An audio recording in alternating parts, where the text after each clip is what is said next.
And, one last fight I think that's interesting in terms of what we thought about them class-wise is Mac Danzig and Joe Stevenson. Stevenson clearly on the rebound here and kind of at a crossroads. Does he stay at 155 or now that 145 is around and the big money is going to be there and the prestige? Do you go down to featherweight?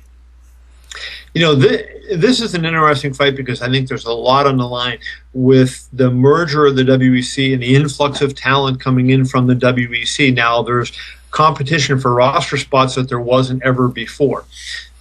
I think the loser of this fight, without question, is gone.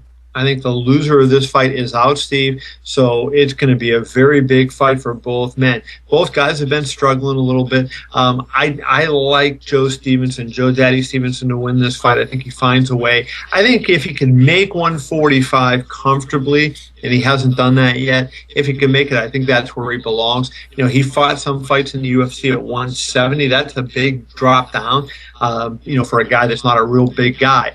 But if he can make it, I think that's where he belongs because then he'd be a more powerful guy in that weight class. He's been giving up a lot in terms of the size to some of these guys that he's fighting.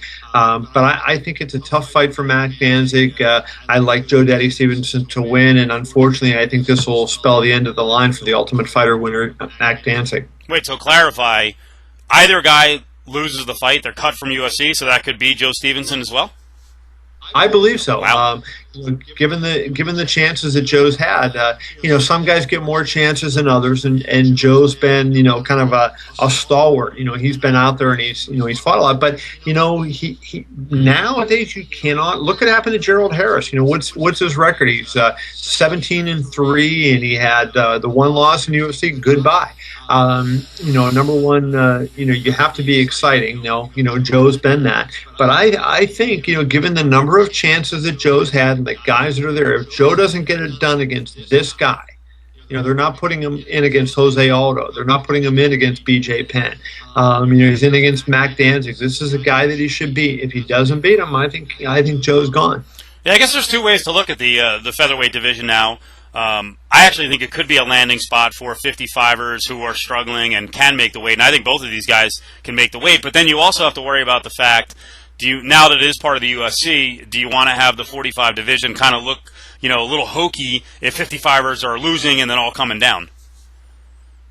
Well, I think that people understand, hey, sometimes a guy's given up too much weight, and he was fighting up because he wanted to be in the UFC, and now that he has an option that he's going to do that. But again, the same thing would be on the line.